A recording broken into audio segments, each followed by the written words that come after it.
and welcome to What's Your History, the podcast that covers all areas of history and archaeology, no matter how big or how small, how well known or how niche.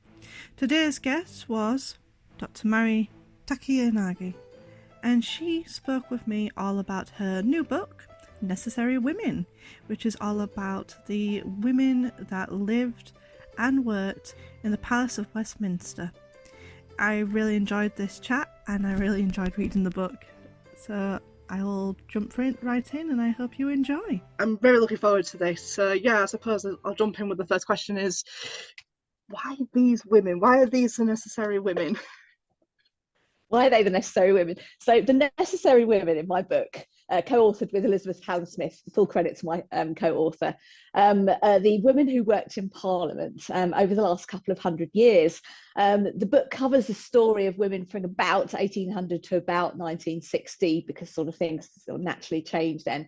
And it covers the unpaid labour of women who lived and worked in the building, the sort of invisible labour as sort of the wives and the daughters of some of the office holders who lived and worked in the building, and also the paid workers, starting with the cooks and the cleaners, the women who were there cleaning the corridors, the power, serving the food and so on, and then moving into women in secretarial administrative roles, and then eventually to professional and managerial roles sort of in the 20th century, change particularly brought by war.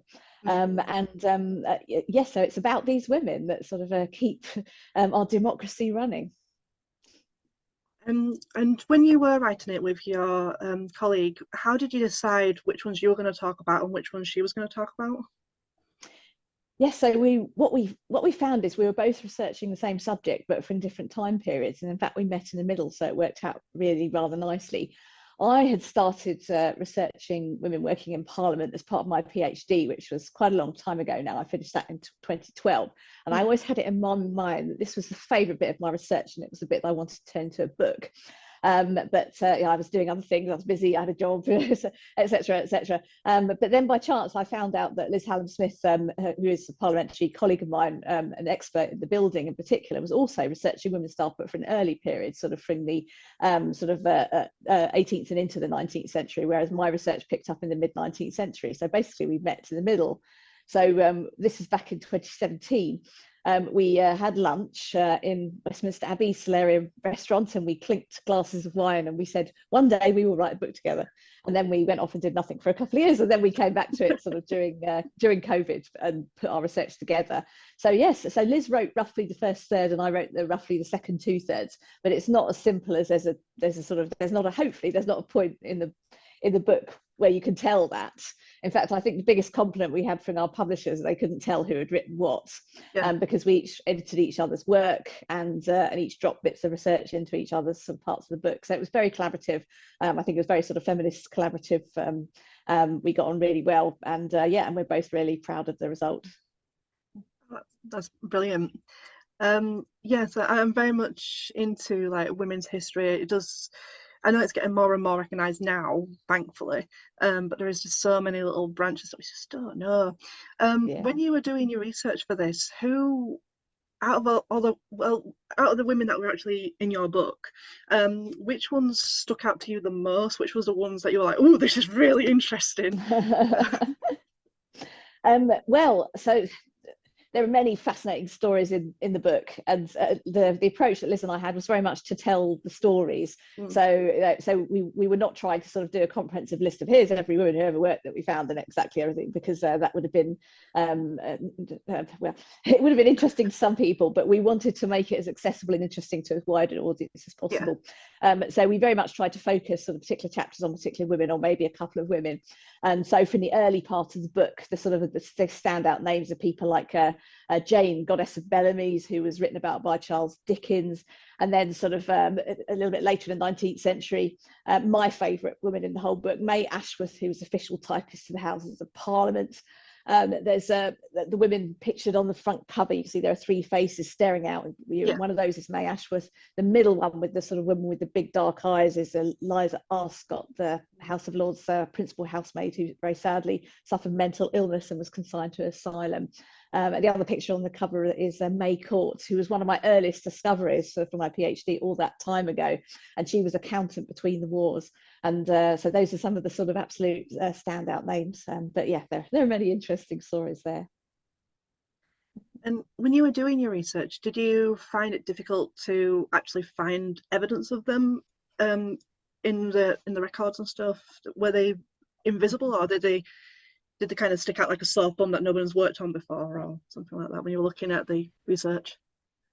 That's a very interesting question. They're not the easiest people to research. And that's why this has never been done before. All of this is completely brand new research. You have to go digging, in the sources, sort of looking between the sort of paving stone cracks to sort of, prize these women out from where they're hiding.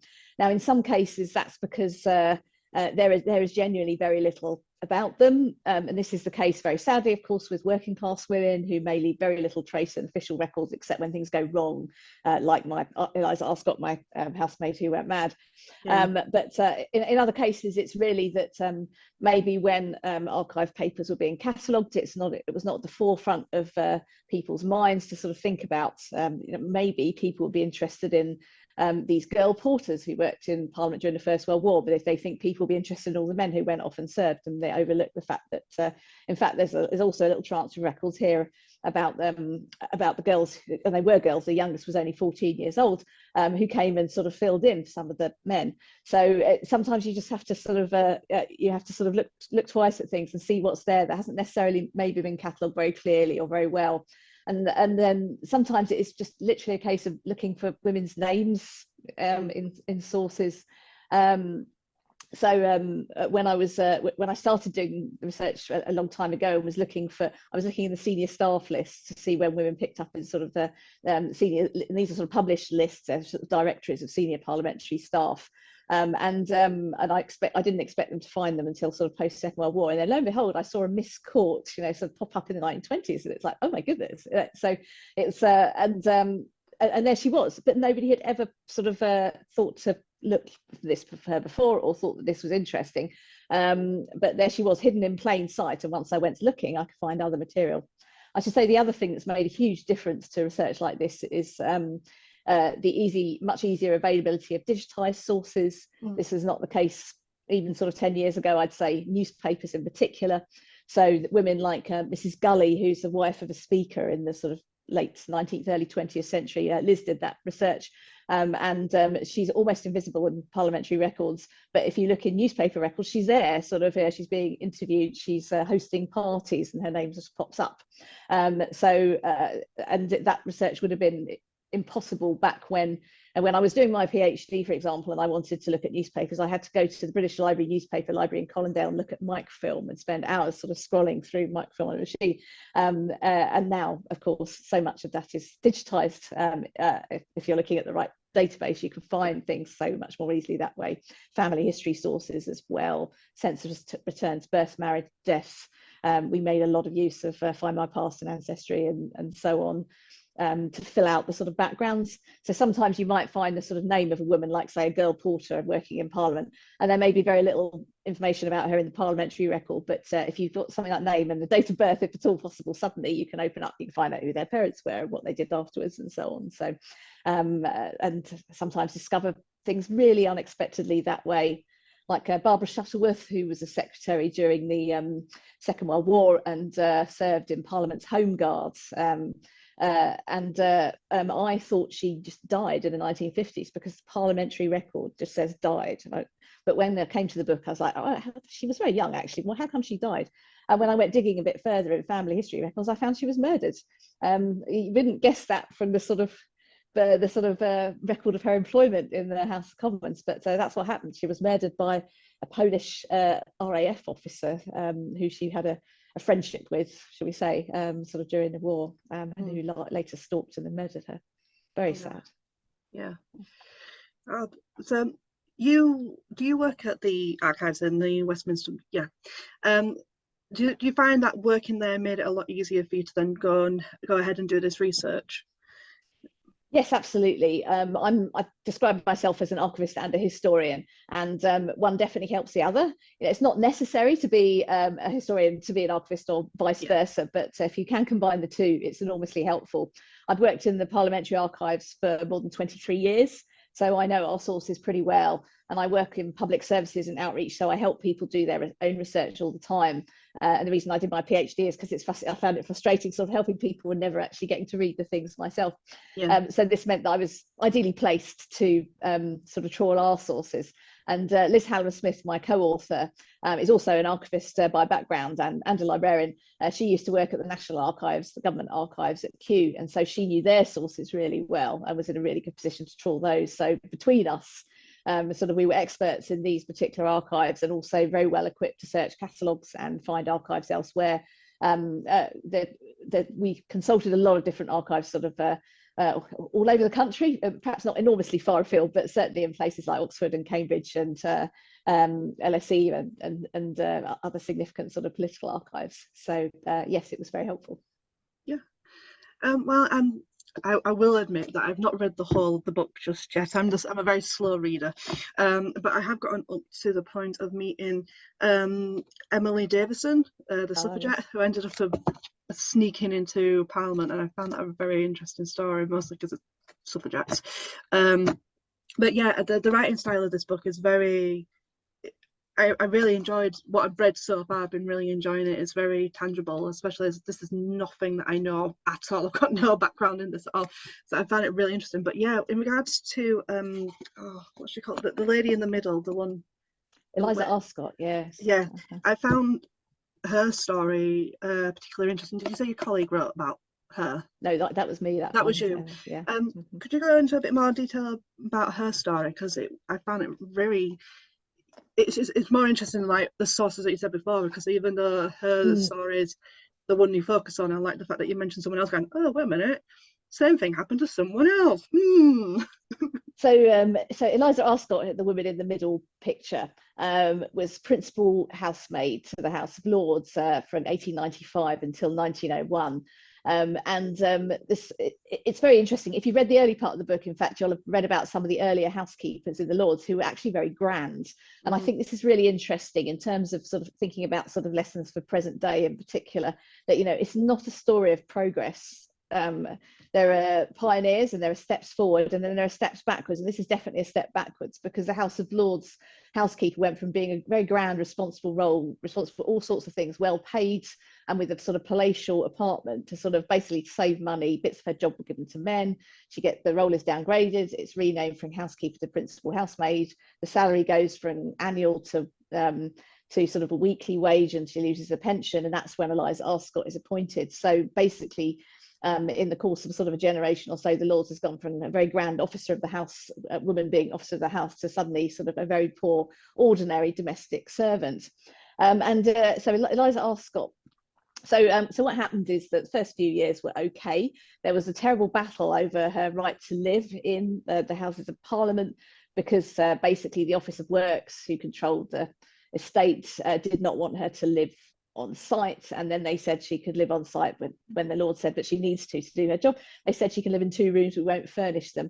I mean, if you think about what it would have been like to be a poor working class woman with no other home, to be told, yes, you can live where you work, but you can't have any furniture. I mean, it must have just been appalling. So after another round of arguments, they do furnish the rooms, but even so, 2, I think we could assume, sort of small, humble rooms. And so after that, as I say, things were okay for a few years, and then the complaints start to roll in, and the archives and Parliament sort of paint quite a sort of desperate picture of sort of her team of housemaids bringing complaints against her, that she's being abusive to them, that she's shouting at them. There's a story of one of her housemates who cried bitterly and said that she would leave her job if it wasn't having to support her children. And other men working in Parliament complain that she's accusing the doorkeepers of stealing cloths, and she's following workmen around, calling them names so that they'll insult her back, and then she can report them. It sounds incredibly petty, but so she's on a final warning when in December, just a few days before Christmas, December 1901, she's found wandering the courtyards in the middle of the night.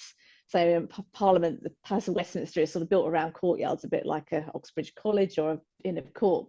Yeah, the night watchman found her there wandering around, knocking on staff doorbells and refusing to go to bed.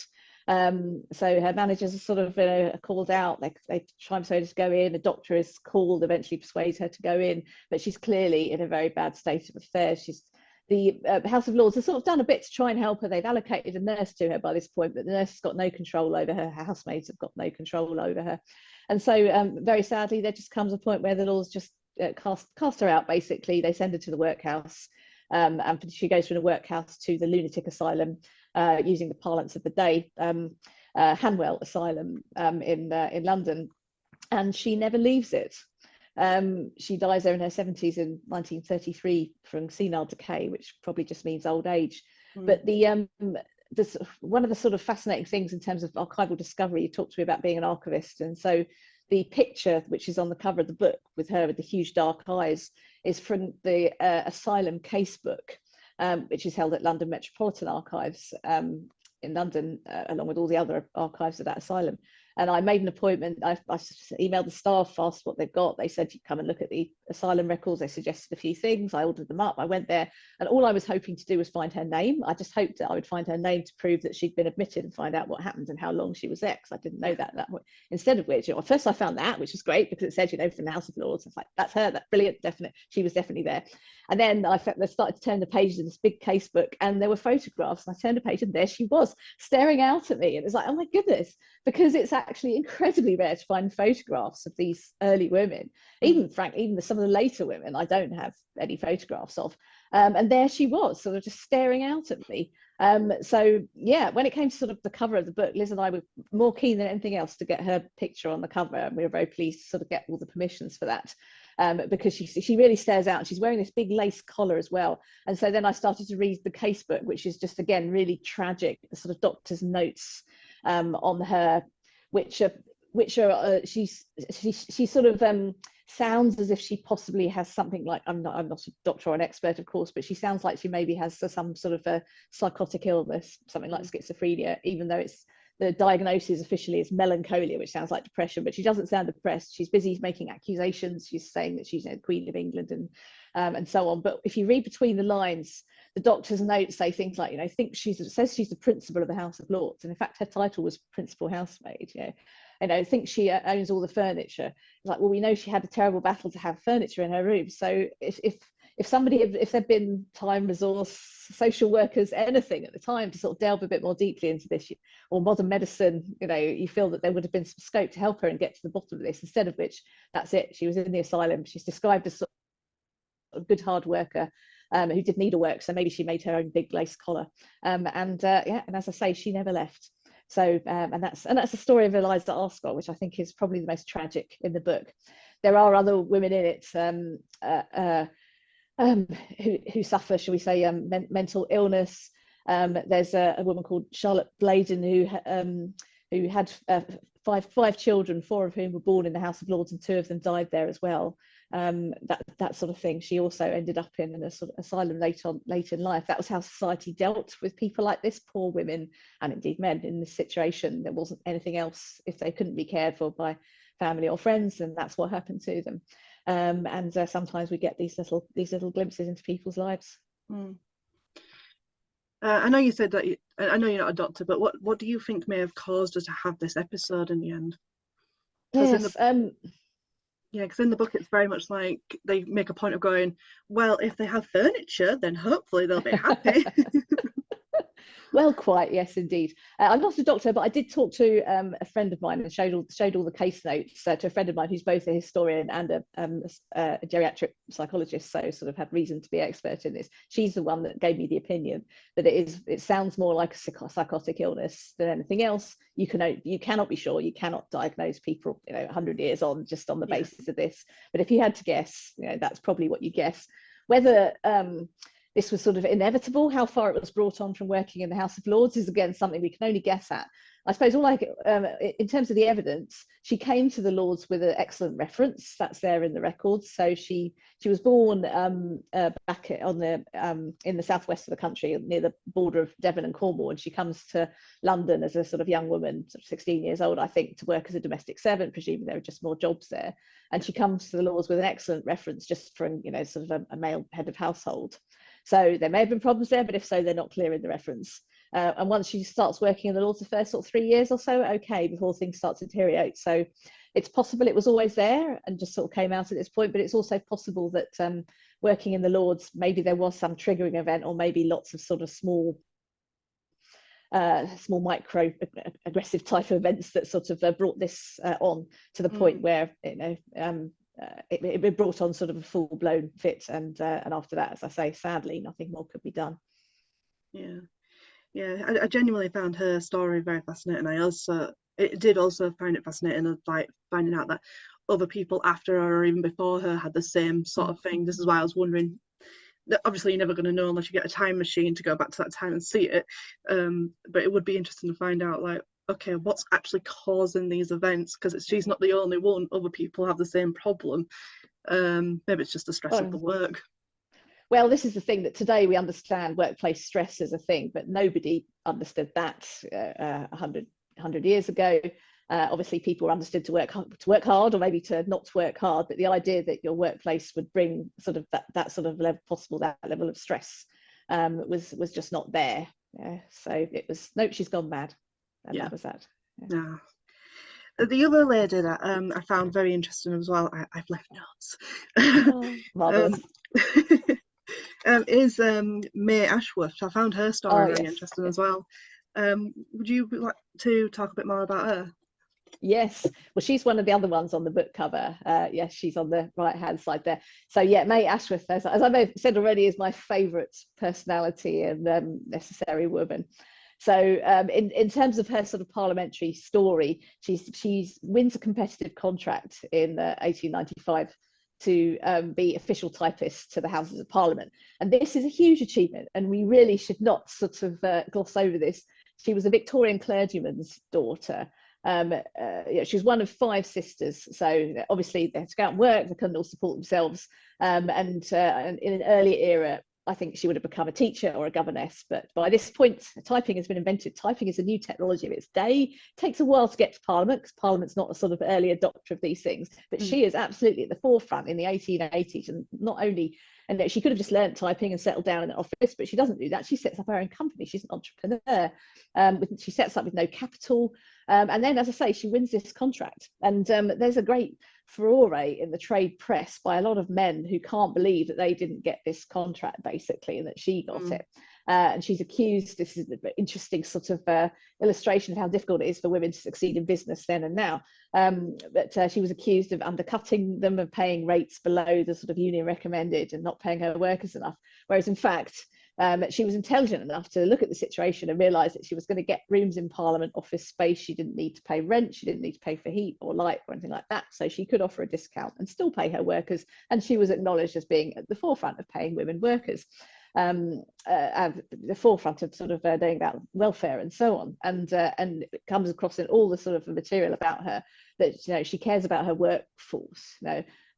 During her life and after her death, when she leaves sort of sums of money to every woman that's been working at Ashworth and Co, her company, for 5 years and more, if they've been working there 10 years, and so on and so forth, and the company goes forward under female management after her death. But yeah, getting slightly ahead of myself there. So coming back to her as a personality, so there's how she got the contract, and then she sort of holds it through marriage, war and divorce, and any of those things could have absolutely scuppered her. So in terms of marriage, generally speaking, middle-class women like her would have been expected to give up their jobs on marriage, and this does happen to other women, and necessarily women, perhaps we can come to that later, but she owned her own company, so why would she do that? So she changes her name personally, she becomes Mrs. Jewel Rogers, that's her husband's name, but the company's still Ashworth and Co. Her and her husband's name are given as partners on the headed paper, so they're running it jointly. In the correspondence, it's clear that she's still playing a very active role. And then, so she carries on through in marriage, and then through the First World War, her husband serves in Manchester, and she runs it in his absence. And when he comes back complete change of life. They get divorced. She takes her company back, takes responsibility for it.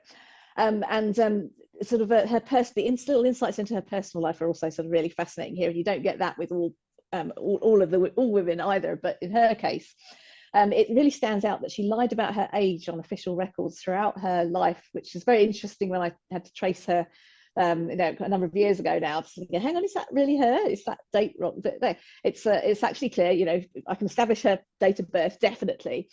But then when she gets married, in particular, I think she's 37 years old and her husband is 24, and that would be quite an age gap, particularly in that direction, with the woman being older today, and it certainly was then. So on the marriage certificate, she appears as 34, so it's only a 10-year age gap. And I would love to know if her husband knew if that was her age or not. So she, and I think the way we need to look at this is she wasn't her being vain or anything like that, but the way that she was doing what she needed to do to survive in a really difficult world and run her company and keep control of things. And that's the sort of thing that she had to do. So likewise on census forms, she sort of lops a few years off her age each time, and these are official records, and there she is. And then the divorce. So when she files for divorce, it's on the grounds of adultery and desertion, and another woman is named as sort of co-respondent in this. And when you look into the family history records, it's clear that her husband had been leading a double life for probably the previous sort of 6 or maybe even 10 years, because he's had 2 children with this other woman over a number of years. So I find it impossible to believe that May would not have known about this. But I also think that she probably would have regarded divorce as scandalous and unacceptable earlier, because she was a clergyman's daughter. I think we can assume that she was probably sort of brought up in possibly quite a straight-laced way. Also, she may have feared that divorce, from a society point of view, would be not acceptable to the Houses of Parliament. Maybe should have lost her job, her contract. But by 1990, when this eventually happens, everything has changed. She's back in charge of her company. The war has happened and society has moved on. Divorce law is changing, not quite yet, but will change sort of fairly soon. Still not as sort of progressive as it could be, but nevertheless, it's not the sort of I think sort of the kiss of death that maybe it would have been sort of a generation earlier. So she's able to get divorced by that point, and then she's in control of her own life and continues to run the company through to her death in 1928. When, as mentioned, it carries on under female management in the Houses of Parliament until at least 1965, which is just sort of staggering, really, when you think about it. But that was the sort of length of her impact, and people still sort of vaguely recognise the name Ashworth in Parliament today. People have been there a long time. It's sort of maybe a nickname for the typing pool, something like that, and that's where it comes from. Yeah. So I kind of worked it out that it was like a 70-year roughly business that was still running, something like that after she died, and it's really impressive. But I know that when I was reading it, they had a struggle to keep hold of it by the end, because there was other people trying to come in and change it up, and it ultimately went the male way. Well, so at the start, basically, she has a monopoly on typing in Parliament. But then, because and at the start, it's quite a sort of member-led thing. There are MPs who want their letters typed, who want their debates typed, who just need a service where they can go and dictate something or give some handwritten notes or whatever, and then have it typed up. But as things move on, typing it becomes much more necessary and needed for all sorts of other things in Parliament. So the House of Commons and the House of Lords both start to employ their own secretarial staff, which is important sort of for other women. And other companies ought to also start to spring up. And I talk about a couple of those in the book as well. So by the end of it, Ashworth is one of a number of sort of providers, shall we say, of typing and other secretarial services to Parliament. Yeah. So I think it was probably always going to happen, to be honest. Nah. Oh well. I think you may have already mentioned it, but who would you say is your most favourite person that you wrote about that you've put into your book? May Ashworth is my favourite woman, but if you want me to talk about, another one, perhaps I'd be delighted to. Go on, your top 3. My top 3. Okay, so I definitely mentioned May Ashworth, and I'd also like to mention Kay Midwinter, who was the first woman clerk in the House of Commons, and Jean Winder, who was the first woman Hansard reporter. And if you're still working your way through Necessary Women, you won't have come to those yet because they're both Second World War stories. Yeah. But Kay Midwinter, when was appointed in 1940 to sort of free up a man for war work, and she's a clerk in the House of Commons, and the headlines in the paper says girl clerk in Commons, clerks being sort of senior responsible jobs. She was responsible for running committees, and she came to Parliament for the League of Nations, which was another sort of very pioneering thing for a woman to do in the interwar period. And she's initially employed, I think, an administrative role, and then it's found that she can clerk a committee herself, and so she goes on and does everything that her male colleagues do in the committee office, except she's paid less than half of what they are. And her case is taken up by the women MPs on her committee, who managed to argue for a pay rise, but it's still a long way short of the men. But she left an oral history recording, which is at the Bodleian Library in Oxford. She went to work for the United Nations after the war, so I have actually heard her voice. And that's there's only a couple of women in Necessary Women where I've managed to hear their voice, and she's one of them. So I've heard her speak, and she talks in her recording about standing in the House, being in the House of Commons during the Second World War, and hearing Churchill give all his great war speeches, he used to glare at her as much as to say, sort of, what's this woman doing here? And she was expected to be ordered out, but she never actually was. And then when it came to laying the report on the floor of the House, her colleague said, well, you can't do that. It's never been done by a woman before. So she said, well, for that reason, I'm going to do it. So that's the kind of woman she was. So it's remarkable. And then, as I say, so it's all my top three then. Let me also mention Jean Winder, who was the first woman Hansard reporter. So the Hansard reporters are busy there taking the notes of what all the MPs say in the Commons and in the Lords. This was an absolute male bastion.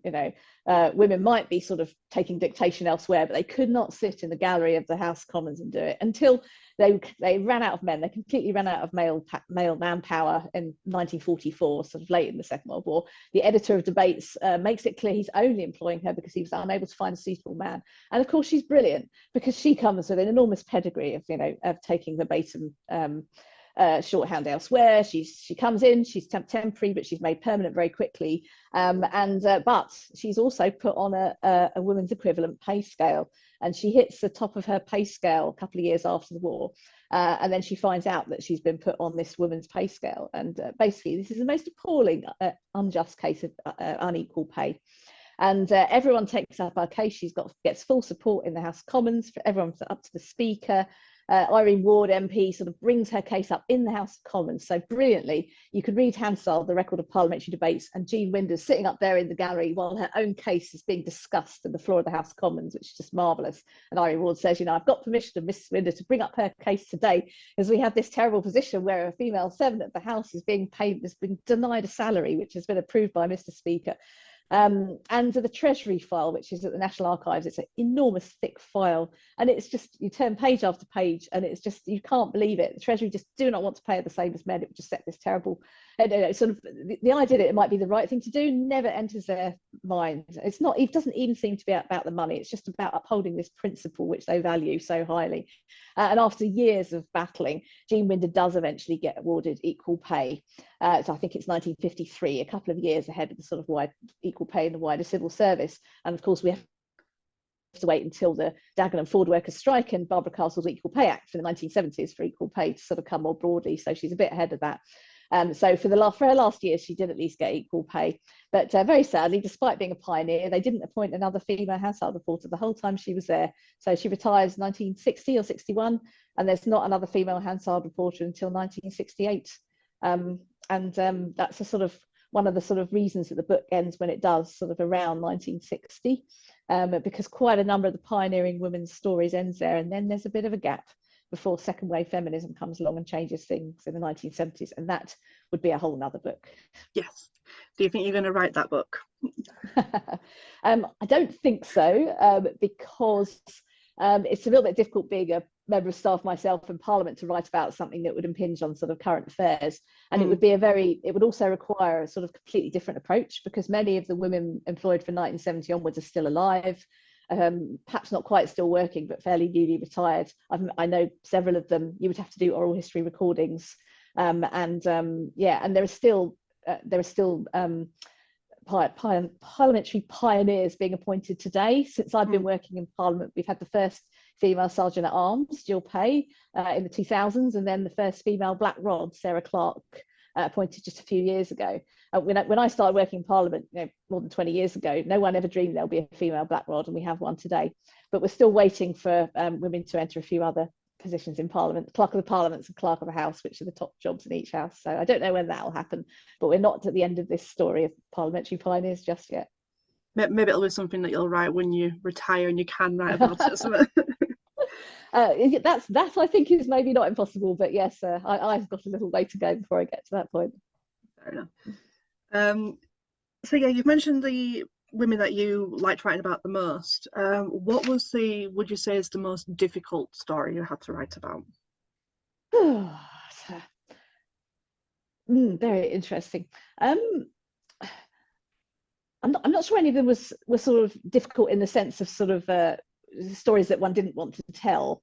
There were certainly stories that were harder to research than others. Yeah. I think, and some that were sort of quite frustrating, that one feels that there should have been more, or there could have been more.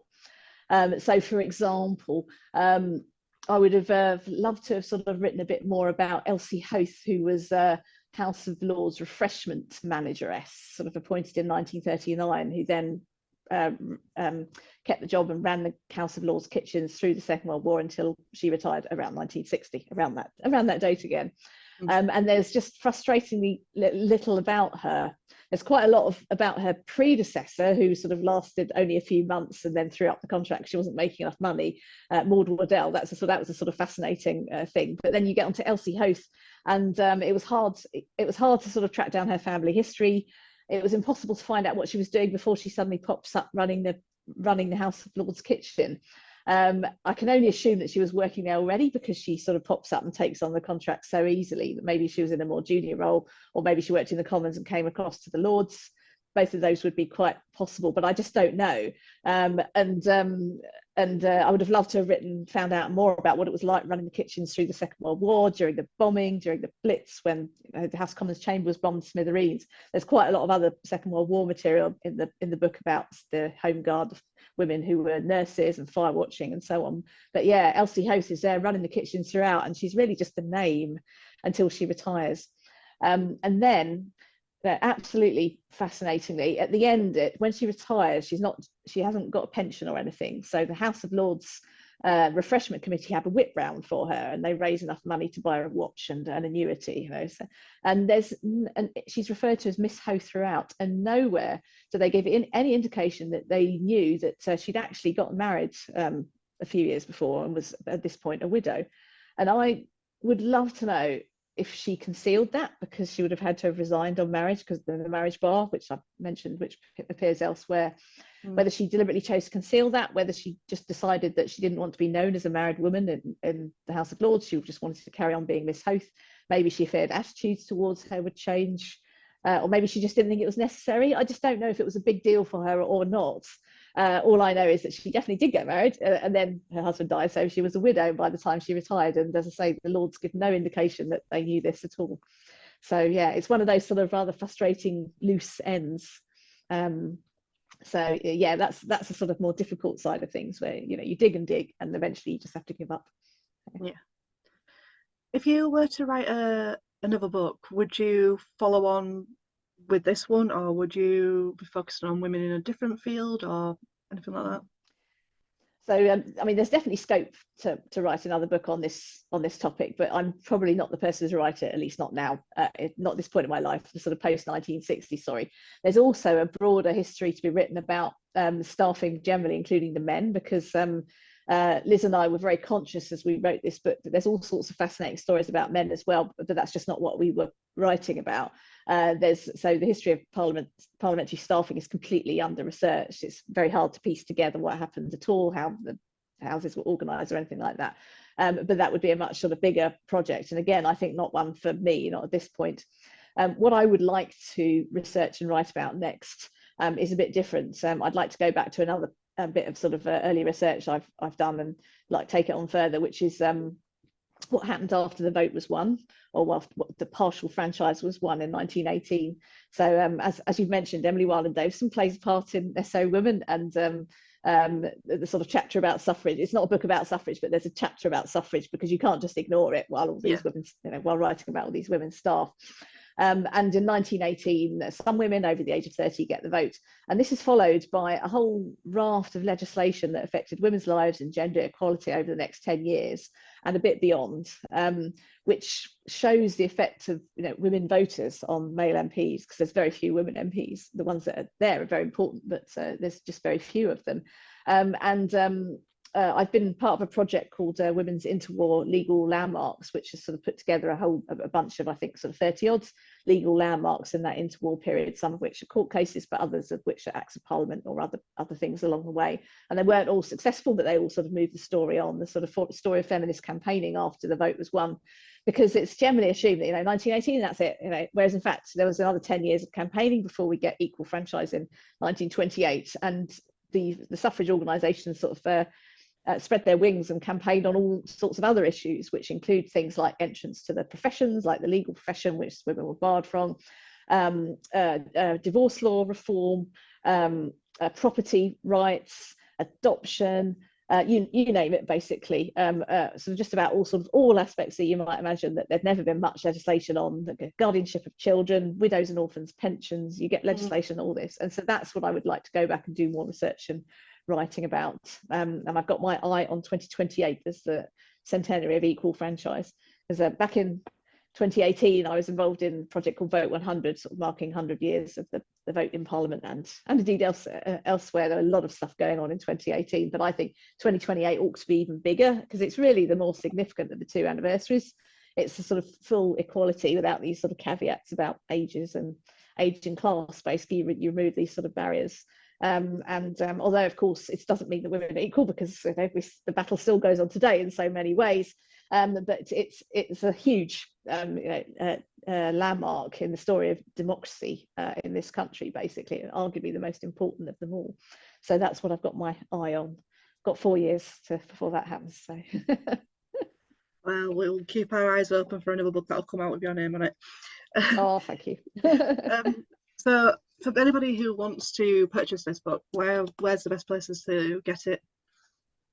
So Necessary Women is available from all good bookshops. You can find it cheapest off Amazon, but if you want a signed copy, you can buy one from the Parliament shop online, which sells, if you just Google Parliament shop Necessary Women, you should find it that way.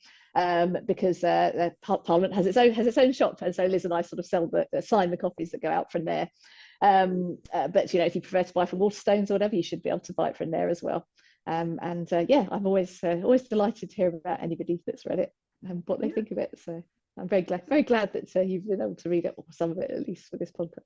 I have, yeah. No, it's been a very interesting read, and I'd recommend it to anybody who's just interested in women's history, but especially for people who are interested in a parliamentary-based history as well, because I feel we know snippets of it, or the thing that we tend to gravitate towards the most is when the Houses of Parliament were about to get blown up by Guy Fawkes, I think, or unless you specialise in that, but that's what most people probably associate Houses of Parliament with. So I would, to anybody who's interested in parliamentary history and especially women's history, I think we should definitely check out this book. It's a very fascinating read.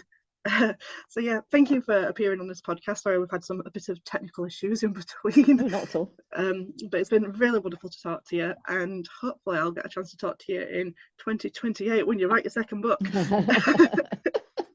Thank you ever so much. It's been a pleasure. So I'm very glad. Oh, thank you. So thank you very much. Thank you. Bye-bye. Thank you again. Okay, bye-bye. Bye-bye.